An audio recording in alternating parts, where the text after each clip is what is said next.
سینه‌ام پر می شود باز از هوای مادرم، تا سرم را می گذاشتم روی پای مادرم. با همین موی سپیدی که نشسته بر سرم، کودکی هستم به دنبال صدای مادرم. مانده روی صورت چین و چروک افتاده ام، مثل رد نور جای بوسه های مادرم. هر زمانی که گره انداخت در کارم جهان، باز شد بی وقفه به دست و دعای مادرم. دور دنیا گشتم و جایی ندیدم بهتر از آغوش گرم و بی‌ریای مادرم.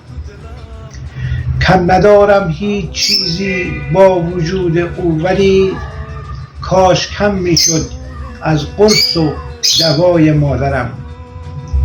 کاش میشد میدیدم به خواب روی پاک و با صفای مادرم. مادر شبا